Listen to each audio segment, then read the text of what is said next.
62, más en concreto en septiembre. Ese mes, el 29 de septiembre, fue raptado en Milán el vicecónsul de España y su Elías.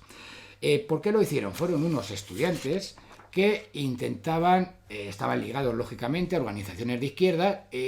La idea que tenían era entregarlo a varios libertarios españoles para que lo dejaran libre en la Liga de los Derechos Humanos de Ginebra y protestaran allí contra el régimen franquista y algunos juicios que estaba habiendo en España con poquísimas garantías a algunos estudiantes.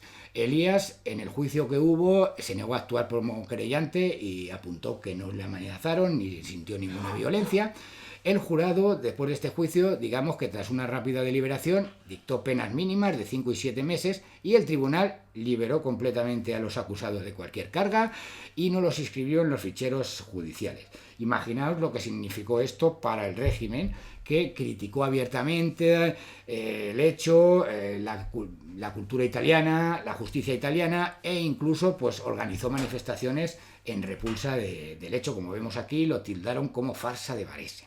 Vamos a acercarnos ya a algunos de los protagonistas de los canti de la nueva resistencia española y en primer lugar tenemos que hablar de Giulio Einaudi, que era hijo de un presidente de la República Italiana entre 1948 y 1955, Luigi Einaudi. Él tuvo un carácter inconformista desde muy temprana edad, incluso mandó un telegrama a la Casa Blanca cuando murió Truman, indicando que era un criminal de guerra responsable del holocausto de Hiroshima y que no lamentaba para nada su fallecimiento.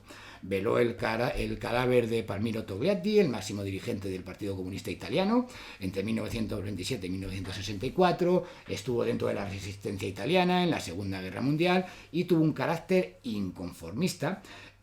Lo más importante es que, digamos que diseñó una editorial, la Einaudi, que fue una de las mejores y más importantes de su época, y mantuvo una gran amistad con el español Carlos Barral. Vinieron para aquí, para España. Bueno, Einaudi dijo que no quería pisar a España mientras estuviera Franco, pero al final sí vino por aquí y vino en unas vacaciones en 1959 con su mujer. Estuvo en Cuenca, en una corrida de toros que no le gustó nada, con Hemingway. O sea que fijaos qué figuras que vinieron por aquí a Cuenca en 1959 a una corrida de toros. Giulio Einaudi, Ernest Hemingway y bueno, digamos que sobre todo lo más importante... plasmó sus impresiones en entrevistas y en sus propias memorias, apuntando que España vivía bajo una nube gris de depresión. La vida cultural también era recluida entre las rígidas paredes edificadas por la dictadura. Pocos se liberaban del conformismo intelectual. Intentó también publicar en Italia a los principales autores españoles, sobre todo Miguel Hernández y Federico García Lorca, aunque no logró los derechos, un hecho que, digamos, siempre tuvo como un punto que le falló en su carrera literaria. También va a crear, junto con Carlos Barral, unos premios que se van a desarrollar en Formentor, siguiendo un poco la estela de las conversaciones poéticas de Formentor que organizaba Camilo José Cela desde 1959. Con él, Camilo José Cela va a ser uno de los autores que en primer lugar va a editar Einaudi, aunque después, debido a los canti de la nueva resistencia española y a un artículo que publicó contra Einaudi Camilo, pues rompieron la relación y no se hablaron más en la vida. Lo más importante, volviendo a este tema, crearon en Formentor, en Mallorca, en un lugar espectacular, dos premios de carácter internacional dirigidos a premiar diferentes obras literarias y a fomentar un poquito la industria editorial. Tenía dos distinciones, el premio Formentor y el premio internacional de los editores. Fijaos los nombres que vencieron en los primeros premios: Jorge Luis Borges, Samuel Beckett en 1961, con lo cual tuvieron una grandísima difusión, un grandísimo eco. Querían hacer una especie de antinobel y el Formentor tuvo 5 ediciones: Juan García Hortelano, Dacia Mariani, Jorge Semprún, Gisela Ensner y Stephen Knecht. ¿Por qué tuvieron que cortarlo? Porque Franco, digamos que los obligó completamente a cesar estos premios al impedir, después de la publicación de los canti, que Einaudi, Liberovich, Strenero, Margot y algunas otras personas pudieran visitar España. O sea que les cortó completamente el acceso y fueron declarados personas non gratas. Incluso intentaron, los premios Formentor eran una reunión de editoriales de muy diferentes partes del mundo, intentaron mediar con las distintas embajadas de los diferentes países para que criticaran a Einaudi, lo echaran fuera de los premios Formentor y que se siguieran realizando. No lo consiguieron para nada, ya que los editores siguieron de la mano de Einaudi y al final tuvieron que cambiar de lugar y por diferentes circunstancias acabaron deshaciéndose estos premios. No queda ahí la cosa, ya que en 1962 Einaudi también lideraba este Congreso Internacional de los Editores de Barcelona, con esta maravillosa imagen, de verdad espectacular, y Franco también vio que se podía considerar como una especie de afrenta a la situación española y que iban a utilizar este congreso los editores para criticar, como así fue, al régimen franquista. Entonces fue un congreso completamente policial, con muchísima policía, en el que hubo muchísimas quejas y, por decirlo así, acabaron por romper las relaciones entre el gobierno español y Giulio Einaudi. En cuanto al Centro de Estudios Piero Gobetti, fue uno de los centros que, por decirlo así, patrocinó el viaje de los Cantacronache a España. Tomaba el nombre de un periodista y político italiano, fallecido a causa de las agresiones recibidas por un grupo fascista. Y en este grupo pues, van a orbitar personas tan importantes como Italo Calvino o el propio Giulio Einaudi. Ya nos vamos a acercar ahora, si os parece, a otra canción de los canti de la Nueva Resistencia Española. En este caso, El Caballero Cristiano. Os voy a dejar escucharla y luego hablamos, porque es muy curiosa esta canción, que parece que estuvo compuesta por un grupo de intelectuales madrileños. Fijaos los nombres: Blas de Otero, José Hierro, Gabriel Celaya, José Agustín Goytisolo, Jesús López Pacheco. Los nombres son algunos de los más destacados en la literatura española de este tiempo. No sé si se oirá, vamos a ver si se oye. El caballero cristiano fue a la iglesia a comulgar y un buen cura vascongado empezaba a celebrar y entona el credo solemne y el coro empieza a cantar: olor a incienso y misterio, silencio, ¿qué va a pasar? El sacerdote se vuelve, el Dominus vobiscum da, y ya suenan las campanillas que llaman a comulgar, y el caballero cristiano se adelanta hacia el altar. Ahora se traga la hostia y comienza a vacilar. Al suelo se cae redondo, reina la perplejidad. Uno de entre el pueblo grita, parece que es general. Será el que yo me imagino. Hostias, qué felicidad.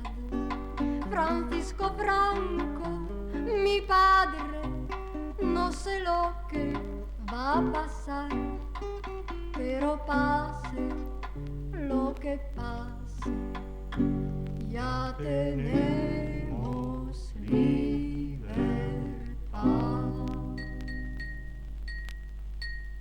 Aquí yace Paco Franco de una hostia envenenada que le dieron en la iglesia. Y por cierto muy bien da, y por cierto muy bien da, y por cierto muy bien da, y por cierto muy bien da. Cha, cha, cha.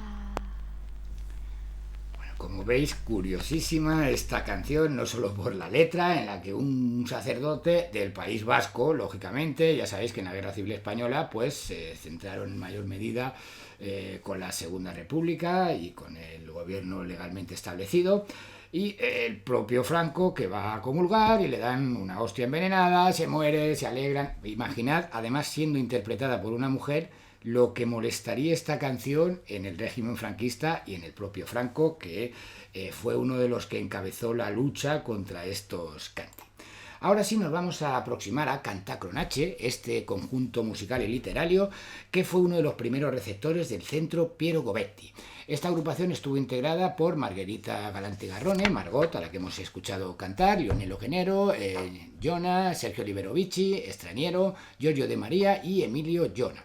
Entonces, ellos, como decíamos al principio, realizaron un viaje a España entre el 3 y el 27 de junio de 1961 para realizar una investigación sobre el terreno y recopilar canciones vinculadas a la resistencia española, como así hicieron, a la Guerra Civil Española, que cogieron poquitas, y a la Segunda República, un proyecto que dejaron de lado al tener problemas con la discográfica y al no encontrar muchos ejemplos.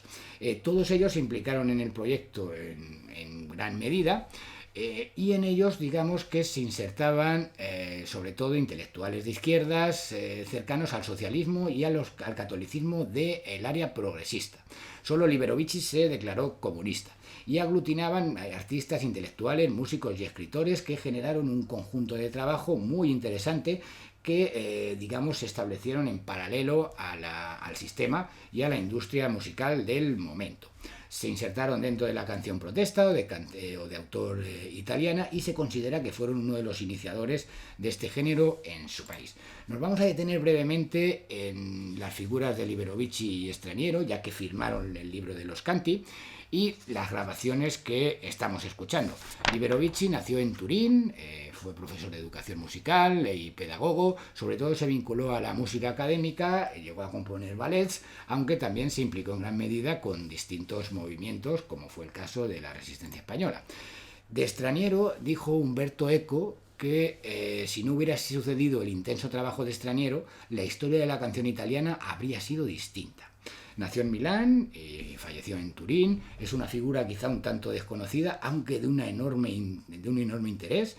Él fue periodista, escritor, cantante e investigador musical, ligado a los repertorios de izquierda. Se consideró también cristiano y fue militante de Acción Católica de Turín, donde creó un diario, Cuarto d'Ora, el periódico de los jóvenes católicos disidentes. Fijaos qué nombres vamos a hablar, junto con Umberto Eco y Gianni Battino. Impulsó también la rebelión de Galzarego, en la que los jóvenes católicos trataron de luchar contra la política conservadora que se estaba viviendo en su país. Trabajó con Umberto Eco y también con Furio Colombo en la RAI de Turín y realizó muy distintas colaboraciones en distintos ámbitos. Cantacronache, este grupo, también contaron como colaboradores con nombres tan destacados como Gianni Rodari, que os sonará de los cuentos y de las historias que escribió, Italo Calvino, Franco Fortini, Mario Progliotti o el propio Umberto Eco, entre muchísimos otros. Desarrollaron conciertos, múltiples grabaciones, que por cierto se las he pasado a Eduardo en un enlace, y podéis tener toda la discografía de Cantacronache por si los queréis descargar, además de todos los discos y canciones que estamos escuchando y alguna más. Digamos que fundaron este conjunto para evidenciar una postura inconformista y crítica con la sociedad italiana de su momento y evidenciar una política comprometida y una música social, contestataria y renovada. Llevaron su proyecto a distintas discográficas que se las rechazaron, aunque el Partido Comunista Italiano sí que vio cierto interés en ella y les propuso grabar con la discográfica Italia Canta, que estaba vinculada a esta facción. Claro, la Italia de aquel momento, os podéis imaginar qué música es la que se escuchaba, la canción melódica de tinte amoroso que todos tenemos en la cabeza, estas canciones con ese cantante generalmente muy elegante, hablando al amor, a la vida bella, etcétera, etcétera. Claro, ellos consideraban esta canción como una continuación del referente planteado durante el fascismo de Mussolini, que buscaba distraer a la gente y desconectar su atención de la lucha política, la crítica de la realidad o los problemas sociales. Entonces, como estamos escuchando, intentaron emplear un lenguaje musical accesible a todos los públicos, con una estructura de la canción comercial, con estrofa estribillo sencilla, una armonía también muy cercana, muy simple, y como veis también una interpretación que huía de los vibratos, de esos cantantes ampulosos habituales en Italia, con voces simples, naturales y cercanas, además de arreglos pues muy sencillos y que fueran lo más cercano posible a la gente. Digamos que ahí tenemos el vinilo de los Canti de la Guerra de España, el disco que vio la luz el primero en 1961 en la discográfica Italia Canta, que tenéis ahí. Querían grabar 3 discos, aunque finalmente fueron 2. Los Canti de la Guerra de España de 1936-1939 y los Canti que vemos que estamos escuchando. Para los Canti de la Guerra de España lo que hicieron fue recoger grabaciones anteriores de muy distintas procedencias, algunas de ellas pues de discos de Ernst Busch, por ejemplo, las 6 canciones para la democracia, y vinieron a España lógicamente con diferentes direcciones que fueron recopiladas por Sánchez Mazas, por el anteriormente citado director de la editorial Ruedo Ibérico y por Ángelo del Boca. Es decir, traían contactos que pusieron en una caja de fósforos, escribiendo ahí la dirección, por si les paraba la policía franquista, quemar esa caja de fósforos y, digamos que evitar todas las huellas. Estuvieron 24 días aquí en España, realizaron 6.000 kilómetros en coche, en los que grabaron, según sus palabras, 9.000 pies de cinta y sacaron 1 millar de fotografías. Entraron por los Pirineos, por la frontera de Burmadán, y no todos vinieron en ese primer viaje, sino que Giorgio de María y Emilio Llona vinieron después a Madrid. Plantearon el viaje en una especie de diario que incluyeron en los Canti y traducido en la edición uruguaya que hemos manejado también, además de la italiana, como diario de viaje. La verdad es que da la impresión de habérselo pasado muy bien, como una especie de viaje de estudios. Evidenciaron cierta inexperiencia a la hora de por decirlo así, de investigar y de enfrentarse a una policía franquista que no les siguió para nada la pista. Tuvieron completa suerte, no tuvieron ningún problema y recorrieron una gran cantidad de ciudades, yo creo que sin tener mucha cautela, porque se les veía por dónde venía, y bueno, realizaron estos trabajos interesantísimos que vemos de nuevo en la portada. Fueron perseguidos, atacados y acosados con una enorme intensidad, aunque realmente lo único que consiguieron Fraga, Robles Piquer y Franco fue darles más publicidad en el resto del mundo. Se acabaron de imprimir el 2 de mayo de 1962 en Turín con una tirada de 2.000 ejemplares y los autores que aparecen fueron Sergio Liberovici, Michel Estraniero, con la colaboración de Margot, que aparecen dentro. Aunque Margot la verdad es que tuvo suerte y en el juicio posterior la dejaron un poquito de lado, ya que no aparecía como una de las autoras principales. Se incluyó dentro de la serie Libros Blancos de Einaudi y justificaron esta investigación, ya que era un tema de actualidad que no había sido publicado ni estudiado en profundidad de forma anterior. Para la cubierta cogieron una foto, una represión de una manifestación, incluyeron alguna canción en El Nuevo Cancionero Italiano de 1962, una revista. Incluso en Nueva York, en 1962, en agosto, apareció una de las canciones que se incluye, 2 de ellas, una por lo menos se incluye en los Canti. Summertime is Over, que diráis, madre mía, en inglés parece que suena un poquito mejor, pues es Ya se fue el verano, que enseguida os va a sonar. Bueno, en esta canción, digamos que hablan, que es una de las canciones de resistencia española, tal y como vemos en esta página, reunidas en España en el verano de 1961 por un grupo de jóvenes italianos atrevidos y lanzados recientemente en un álbum por una compañía discográfica italiana. Y bueno, este Summertime is Over, si decimos los que seáis de Cuenca, seguro que habéis subido, queráis o no, a San Mateo, la canción es la de la tía Vinagre, Ya se murió el burro, una canción tradicional castellana, El burro de Villarino, y en este caso la grabaron en Madrid en 1961, cambiando la letra, y como veis aquí en la revista Broadside de Nueva York aparece Franco sentado en esta silla con un buste arriba, con las imágenes de sus amigos Hitler, Mussolini, bueno, todos se han ido, la vieja familia fascista, y bueno, si os parece, vamos a escucharla.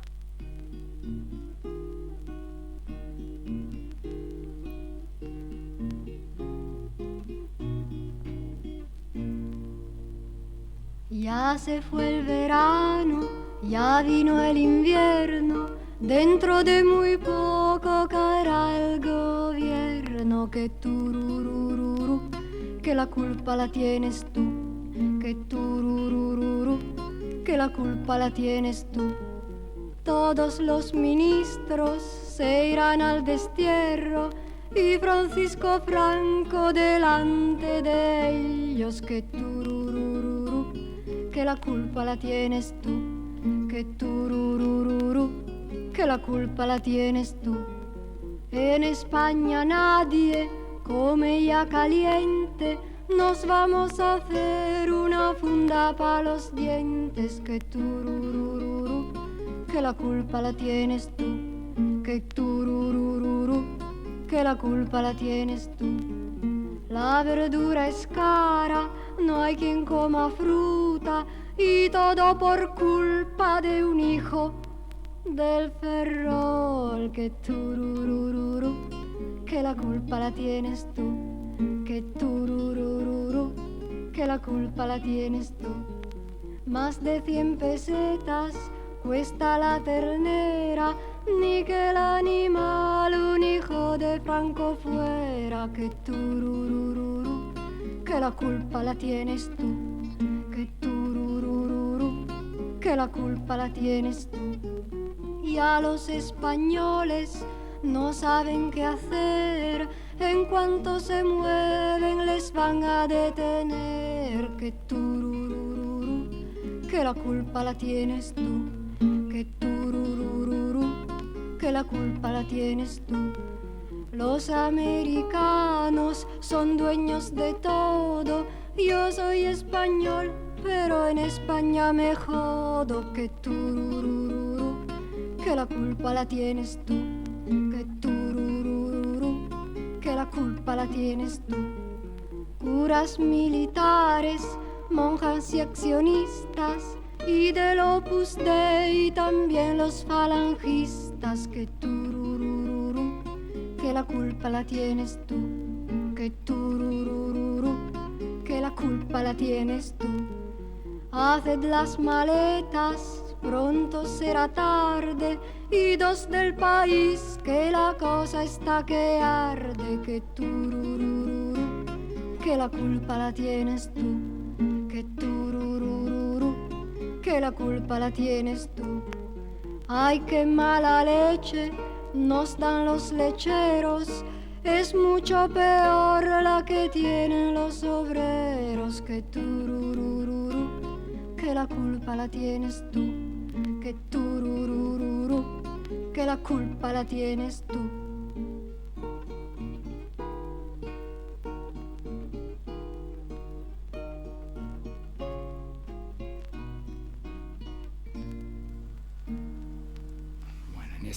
En esta contrafacta, en la que parten, como muchos de los temas, de una melodía conocida, de una canción conocida, pero se le adapta la letra, en este caso de Jesús López Pacheco, que aborda en un momentito pues toda la situación política, social y, digamos, las carencias que se vivían en España en ese momento. Estamos viendo aquí la cubierta de los cantos de la Nueva Resistencia Española, que se trasladaron rápidamente por todo este eco que tuvo. En este caso, y gracias al director de Ruedo Ibérico, contactó con un teórico de allí de Uruguay, Carlos Rama, que también se interesó en llevar a cabo la edición de los cantos de la Nueva Resistencia Española en la editorial El Siglo Ilustrado. En Francia ocurrió exactamente lo mismo, en 1963, en este caso con una cubierta diferente. Lo mismo va a ocurrir en Alemania, en 1965, por lo que, como veis, el cancionero va a tener muchas referencias en muy distintos lugares. ¿Qué estructura van a tener los canti? Digamos que para nuestro estudio partimos del cancionero italiano y del uruguayo. Va a componer 26 canciones y 3 poemas, algunas de ellas con la partitura, sin conocerse los autores, porque lógicamente querían preservar su, por decirlo así, su conocimiento para que la policía franquista no los descubriera. Estas canciones apenas eran conocidas y se ha considerado que fueron las últimas, o una de las últimas, que se transmitieron de forma oral. La temática lógicamente es política, el lenguaje es explícito, insultando muchísimo a las principales figuras del régimen franquista, con Francisco como principal protagonista, y se van a realizar en gran medida estas parodias que llamaron los italianos las contrafacta, es decir, melodías ya conocidas, canciones ya conocidas, a las que se adaptaron la letra en muchos casos.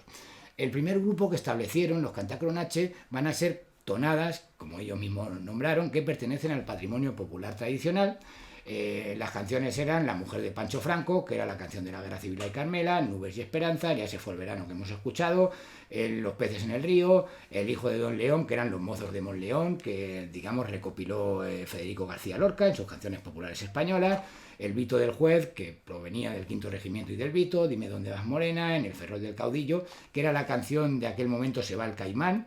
Estuvo prohibida esta canción y cuando se interpretaba Se va el caimán, se va el caimán, se va para Barranquilla, se referían no solo aquí en España al dictador, sino también en otros países. Els contrabandistas y una canción en vasco que no voy a leer para no liarla. Otro grupo eran canciones sobre aires populares y de consumo. De nuevo, Ya se fue el verano, Sin pan, Mi vaca la colorada, La bamba de las colonias perdidas, que provenía de la bamba guaracha, El fandango de la maleta, unos fandangos de Huelva, una parodia de una canción del momento, O Cangaceiro, otras parodias de Cara al Sol y la que hemos escuchado, la canción de Gurmadan.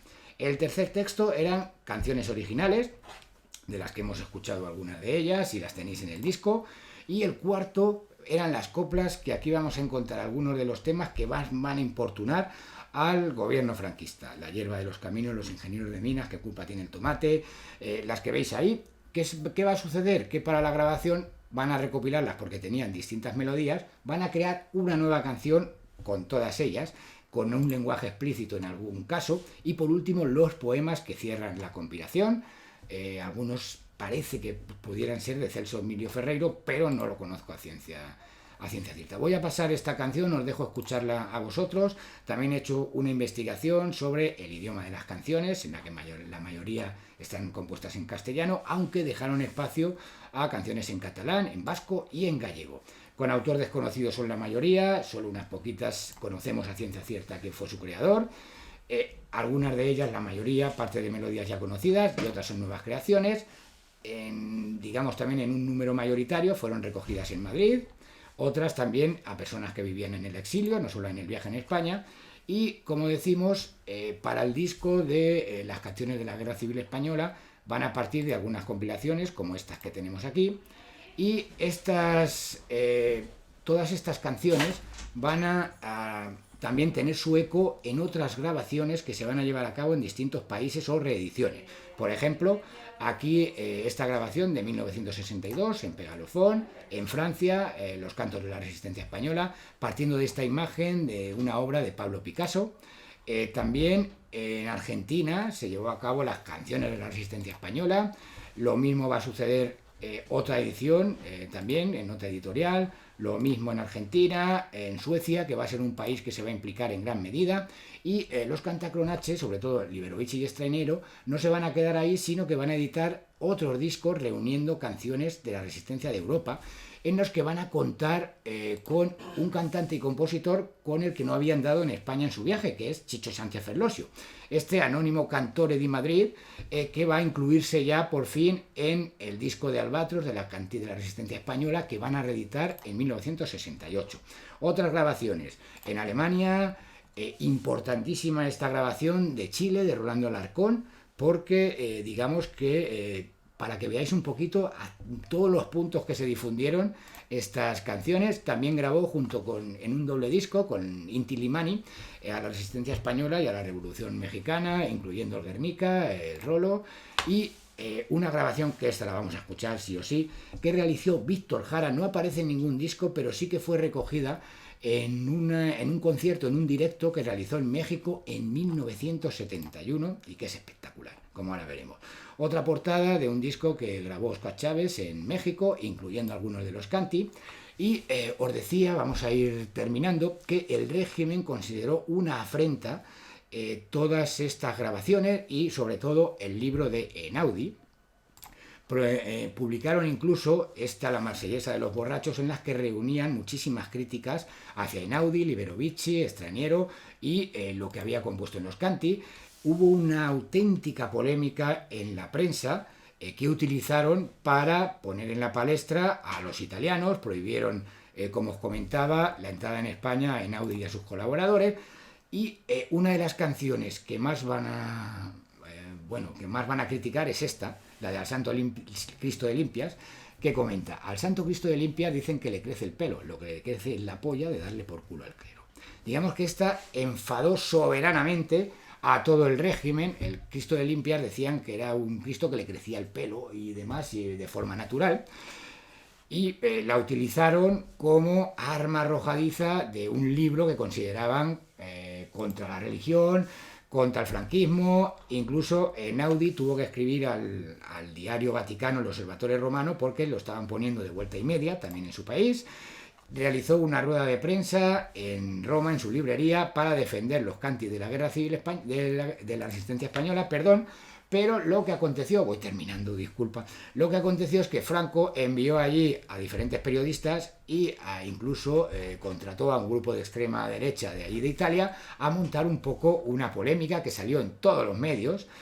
Retiraron, pues digamos que juzgaron, por decirlo así, denunciaron la publicación en Italia del libro, consiguieron que se retirara de la circulación e incluso que se juzgara a Einaudi, Liberovich, Stranero, y bueno, Margot acabó como, por decirlo así, como una testigo.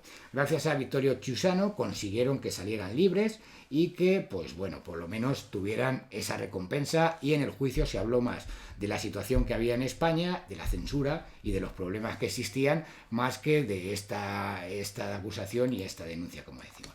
Vamos a terminar, como no podíamos hacer de otra manera, con Víctor Jara. Yo no sé si habéis cantado alguna vez con Víctor Jara, no creo, pero yo en estas canciones él va a interpretar, como vais a ver, una estrofa y deja tiempo para que cantemos. Yo creo que la podemos cantar.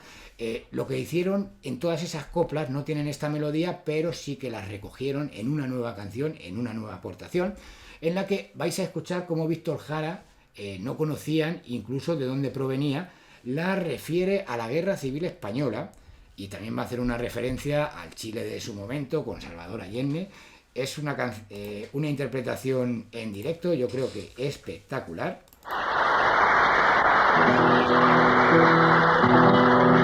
Y seguimos, a lo mejor esta también la conocen ustedes. A lo mejor sí, a lo mejor no. Esta es una canción que recorre el mundo así, como río. Surgió de la trinchera de los españoles durante la guerra civil y se llama La hierba de los caminos.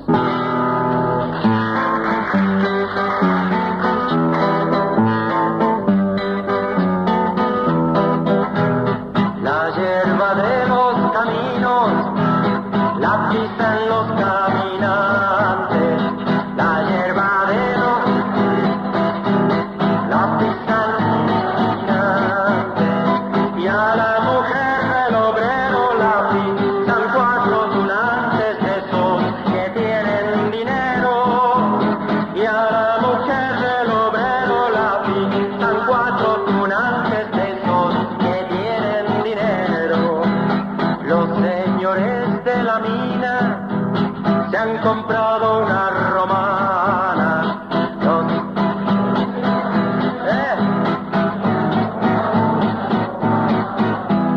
Para pesar el dinero que toditas las semanas le roban al pobre obrero. Para pesar el dinero que toditas las semanas le roban al pobre obrero. ¿Qué culpa tiene el tomate de estar tranquilo en la mata? ¿Qué culpa tiene el tomate?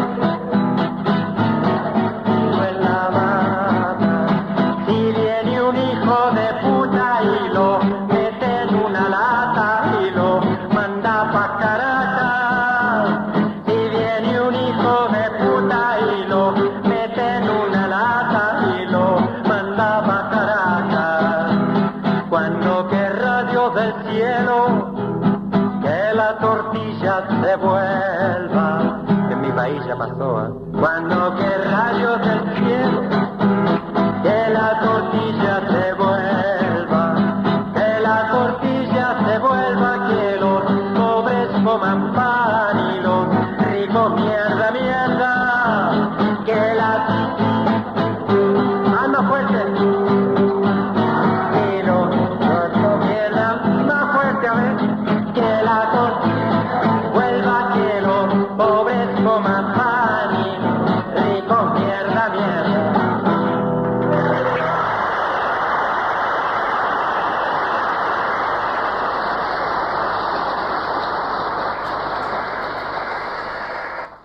espectacular la interpretación de Víctor Jara de esta La hierba de los caminos en esas coplas de los Canti, una grabación y un libro que la verdad es que recorrió el mundo entero y causó una de las polémicas más amargas al régimen franquista y quizá más desconocidas. A mí me ha apasionado esta investigación, como os decía, esperemos que en mayo vea la luz el libro, algún artículo en enero, y tenéis todas las grabaciones para escucharlas, son muy interesantes, como desde Italia, como desde Turín, un grupo de personas se fijaron en la España franquista y trataron de luchar contra el régimen dictatorial que sufrían los españoles. Vamos a terminar. Y me toca despedir la conexión porque nos tenemos que marchar. Espero que hayáis estado muy a gusto. Luego en mi correo marcoantoniodela@gmail.com, si tenéis cualquier consideración, crítica, lo que sea, comentario, me lo podéis indicar, ¿vale? Porque nos tenemos que marchar. Simplemente leerlo, agradecer a Eduardo, a Pablo y a todos los miembros de este seminario permanente de estudios contemporáneos el hecho de haberos fijado en la música, en la investigación musical y en todos estos movimientos y ejemplos que yo creo que son de un interés tremendo, por lo menos para mí lo son. Es una de las letras de Jesús López Pacheco, de una canción, uno de los temas que forman parte de los Canti, que yo creo que resume la fuerza y el interés, la capacidad de llegada que tiene la música también en estos movimientos de resistencia y de protesta. Una canción llena las calles de la ciudad. Pueblo de España, ponte a cantar. Pueblo que canta, no morirá. Muchísimas gracias y como decimos, no sé si quiere decir algo Eduardo. No, ve despidiendo si quieres. Nada, Hasta la próxima. Lo sentimos muchísimo porque nos tenemos que marchar, así nos lo han indicado, ¿de acuerdo? Si queréis podéis dejar preguntas al correo o donde queráis, consultas, lo que vosotros consideréis y por supuesto que las contestaré. También, como os decía, os podéis descargar todos estos materiales que son interesantísimos y yo creo que merecen por lo menos una escucha, siempre contextualizando con el lugar, con el momento y con la lucha que se llevaba a cabo tanto en España como en Italia, que yo creo que es muy relevante. Pues nada, aquí lo dejamos, le doy a abandonar ya y demás. Diles adiós. Bueno, hasta luego, muchísimas gracias por estar ahí. La semana que viene tenéis otra conferencia interesantísima con Juan Pinilla, que en el ámbito del flamenco es un estudioso de verdad, de referencia. Y nada, muchísimas gracias y hasta luego.